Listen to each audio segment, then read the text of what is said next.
Madame Solange Drouin, bonjour. Bonjour. Et on vous a invité ici à titre de coprésidente de la Coalition pour la diversité des expressions culturelles. Oui. Pouvez-vous nous dire quelques mots sur cette coalition? C'est une coalition qui a 20 ans, cette année. C'est une coalition qui représente 30 associations, 30 regroupements à la grandeur du Canada dans le domaine culturel, dans les secteurs aussi variés que le livre, l'audiovisuel, la musique, etc.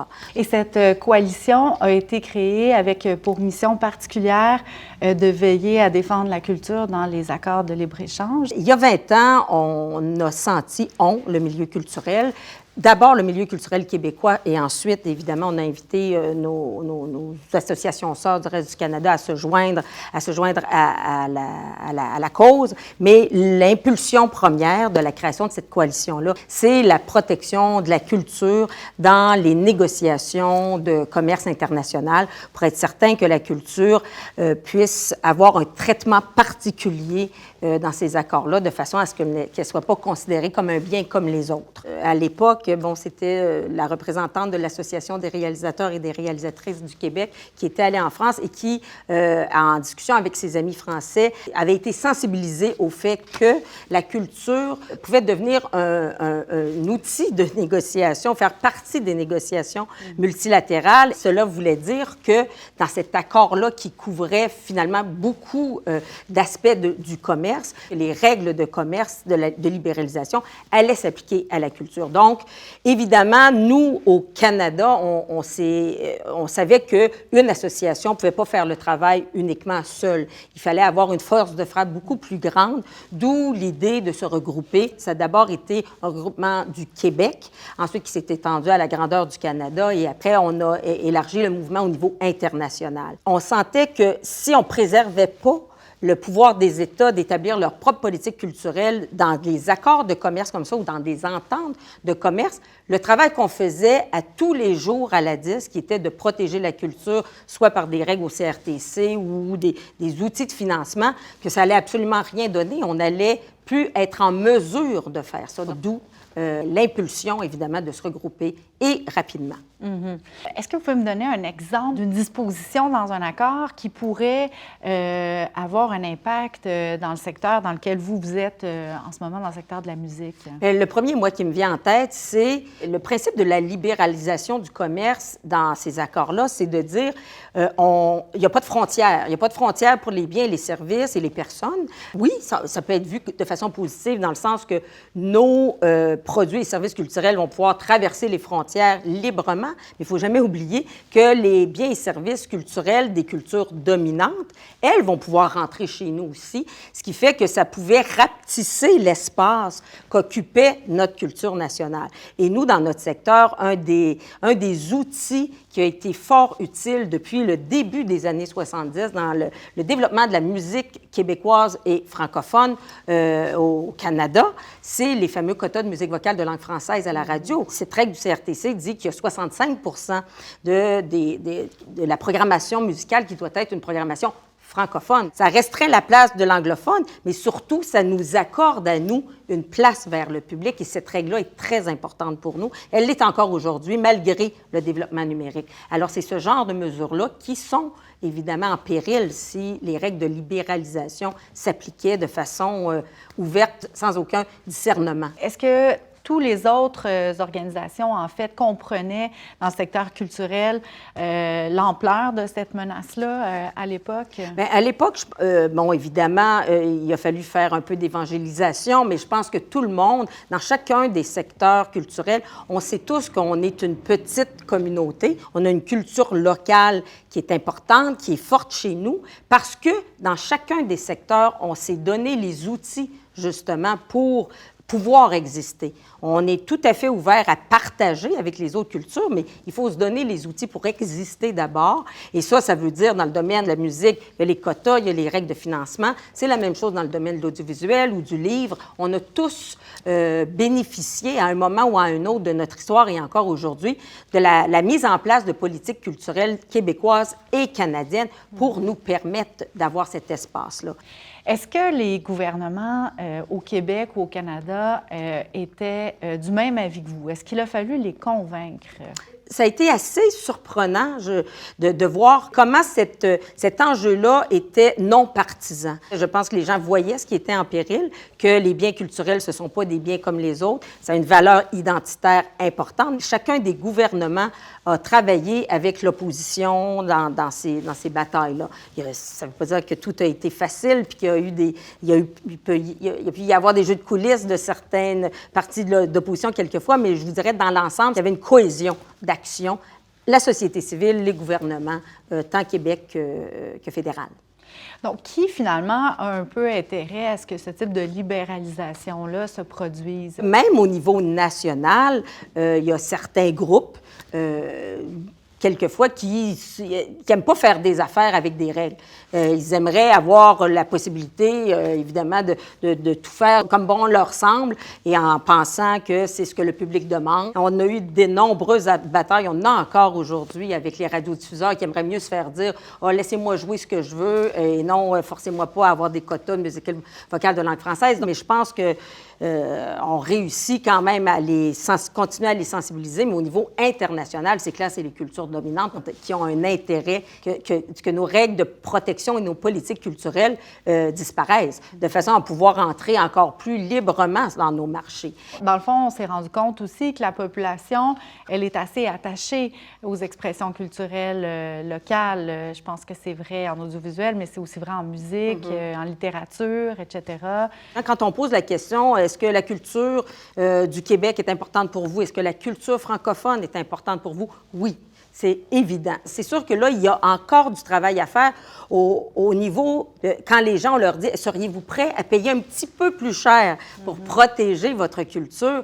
C'est clair que là, ça demeure un enjeu important de convaincre les gens qu'il se peut que leur facture Internet augmente un peu. Mais en même temps, ce qu'on essaie de façon générale, c'est de faire en sorte que les entreprises de télécommunications, au lieu d'avoir le réflexe de, s'il y avait une cotisation à payer, une redevance à payer, au lieu de la refiler tout de suite aux consommateurs, on se dit ils ont des marges bénéficiaires tellement importantes, ils pourraient le considérer comme un coût de faire des affaires. Je pense que là, il y a encore du travail à faire. Il faut que les gens comprennent que des fois, ça prend un petit extra pour faire vivre cette culture-là, étant donné le pays que l'on est, c'est-à-dire pas un grand pays dominant dans le monde. Le secteur des télécommunications a été appelé à jouer une nouvelle fonction aussi dans la livraison des contenus culturels au public canadien. C'est ce rôle-là aussi, dans le fond, qu'on veut illustrer avec ces demandes-là pour une contribution des services de télécommunications. C'est ce qu'on veut préserver. On sait que nous, dans les 20 dernières années, la culture, la transmission de la culture, l'accès à la culture s'est complètement bouleversé. Moi, quand j'ai commencé, il y a plusieurs décennies à la Disque, évidemment, je ne parlais pas aux gens dans des entreprises de télécommunications et même à la Coalition. C'était pas des gens avec qui on parlait. On parlait aux radiodiffuseurs, on parlait aux télés, on parlait à ceux qui transmettaient la culture, c'était eux. Là, maintenant, on le sait, la culture, ça passe par le numérique et maintenant, on a des nouveaux partenaires dans cette chaîne-là de distribution de la culture que sont les entreprises de télécommunications et de téléphonie mobile. C'est des gens qui prétendent ne pas être dans le commerce de la distribution de contenu. Ils sont dans le commerce de la distribution de bandes passantes, comme si c'était désincarné ce qu'il y avait sur la bande passante. Alors, je pense que ces règles-là, c'est ce pouvoir-là des États de constater évidemment, de cette nouvelle situation-là. Et après avoir toute la liberté d'agir, c'est bon, leur semble, dans leur propre pays. Donc, nous, on souhaite que le Canada maintienne ce pouvoir d'établir ces politiques-là dans le numérique, comme il n'y a pas eu les mains liées pour le faire dans le domaine hertzien, par exemple. Donc, c'est ça qu'on veut préserver. On veut avoir le pouvoir de faire quelque chose en faveur de la promotion et de la protection de notre culture. Et là, actuellement, on est dans un contexte où plusieurs de ces lois pertinentes pour le secteur culturel sont en révision au Canada. Est-ce que, alors qu'on est en train de réviser ces politiques-là, est-ce qu'il faut adopter des mesures nouvelles, dans le fond, par rapport aux traités commerciaux pour qu'il y ait une adaptation à l'ère numérique dans ces traités-là aussi? Il ne faut pas se mettre la tête dans le sable et penser qu'on ne traitera pas de culture quand on parle de commerce numérique. C'est clair, je veux dire, l'adéquation qu'on fait maintenant entre culture et numérique, il y a du commerce.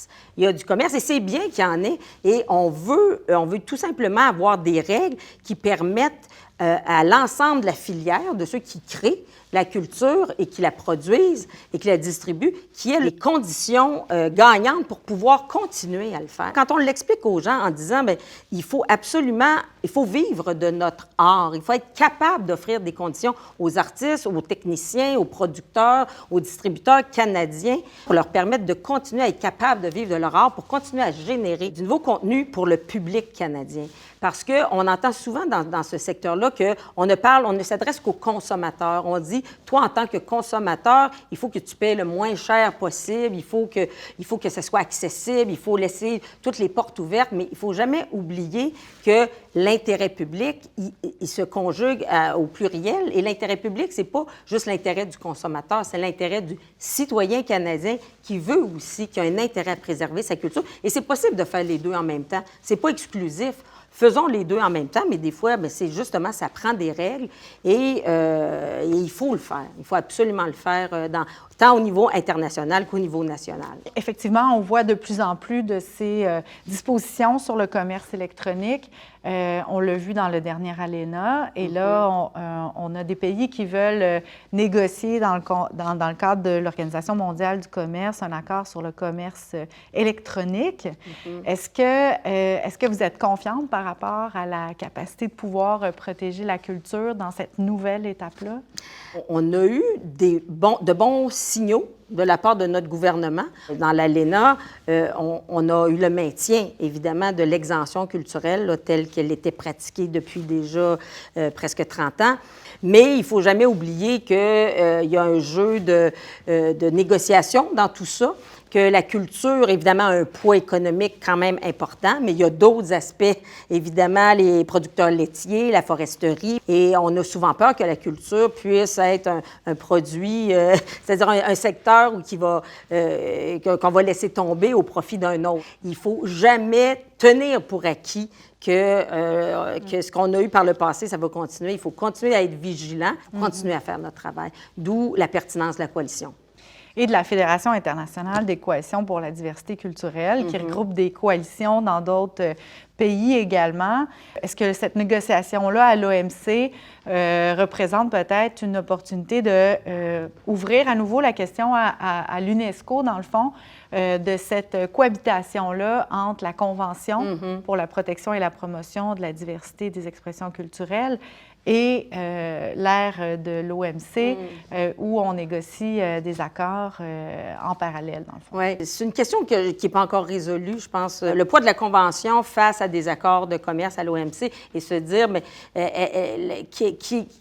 lequel peut prévaloir? Parce que le Canada a signé la Convention, on l'a appliquée, la Convention de l'UNESCO, mais s'il se commettait de façon différente dans l'OMC, dans cette négociation-là, est-ce qu'on pourrait dire, mais là, je m'excuse, ça, vous l'aviez signé avant, donc c'est ça qui prévaut avant ce que vous avez négocié dans le nouvel accord à l'OMC. Ça n'a pas été testé encore, évidemment, fait qu'on ne sait pas, il n'y en a pas de réponse. Je pense que l'important, c'est qu'on ne veut pas avoir à se poser cette question-là. On souhaite plutôt que le Canada, dans toutes, et d'ailleurs, c'est une des obligations qui découlent de la Convention. En principe, les États signataires de cette Convention-là devraient faire la promotion de cette Convention-là de l'UNESCO dans toutes leurs négociations, incluant celle-là dont on parle de l'OMC. Mais la question n'est pas réglée, ça c'est clair. Est-ce que vous pensez que, dans le fond, le succès, dans le fond, de cette nouvelle bataille un peu qui s'annonce va dépendre aussi beaucoup de la mobilisation mondiale, dans le fond, de la société civile et des gouvernements de certains pays pour protéger la culture? Et par rapport à ça, est-ce qu'il y a des champions de la culture à travers le monde? C'est clair qu'au niveau européen, c'est des gens qui sont très sensibilisés à ça, pour pas les nommer les Français, qui sont aussi très, très vocaux. On sent très clairement au niveau des politiques culturelles qui se sont engagés dans cette voie-là, mais il y a d'autres pays aussi.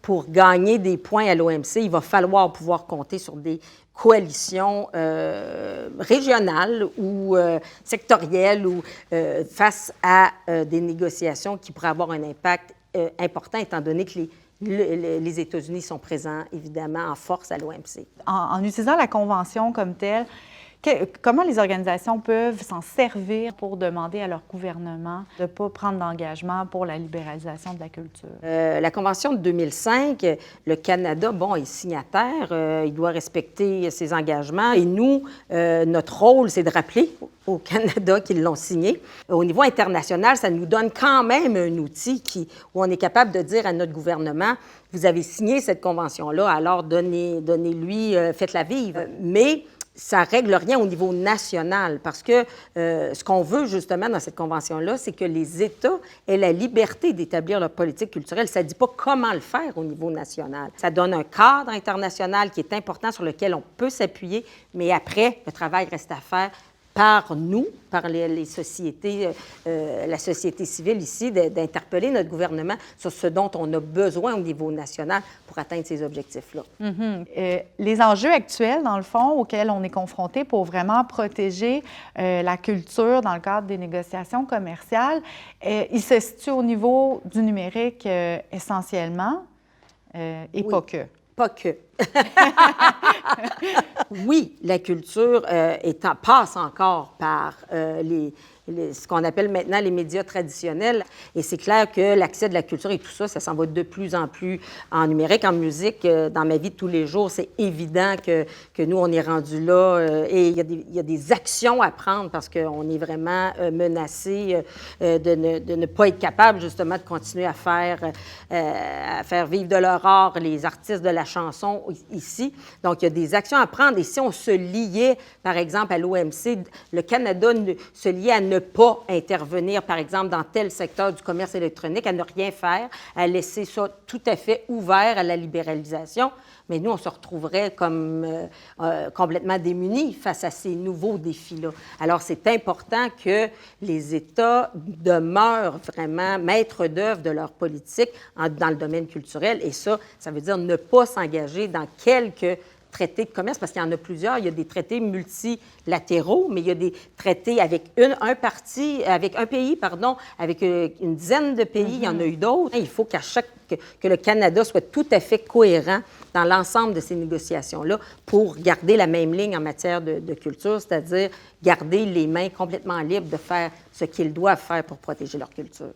Dans une perspective un peu plus internationale, quelle est, selon vous, l'importance vraiment que peut avoir la Convention dans d'autres régions du monde pour des pays peut-être où les politiques culturelles ne sont pas très développées? Évidemment, à la base, si le pays s'est lié dans un accord de commerce de ne pas agir, par exemple, pour protéger sa culture ou mettre en place des politiques culturelles qui pourrait restreindre un peu l'accès de son marché à des cultures dominantes étrangères, c'est clair que le gouvernement se retrouverait dans l'impossibilité de le faire au motif qu'ils se sont liés les mains dans un accord de commerce. Donc, ce n'est vraiment pas souhaitable que ça arrive.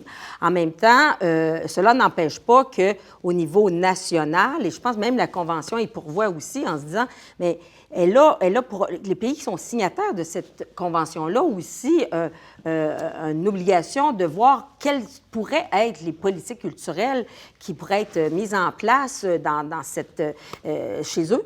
Et je pense que ça, on peut utiliser la convention pour dire, bien, écoutez, c'est pas il faut qu'elle s'incarne dans quelque chose, dans des politiques culturelles. Il faut utiliser la convention justement pour continuer à pousser sur les gouvernements pour se dire, mais donnez vie à cette convention-là et incarnez-la dans des politiques culturelles nationales. nationale. Encore, il faut absolument, à la base, la première chose, c'est qu'elles aient maintenu le pouvoir de le faire en ne se liant pas dans des accords de commerce. Ça, évidemment, c'est fondamental. Concrètement, là, quand on parle de commerce électronique, quel est le type là, de disposition là, que certaines parties voudraient insérer dans les accords et qui remettraient en question là, notre capacité là, de protéger et de promouvoir notre culture?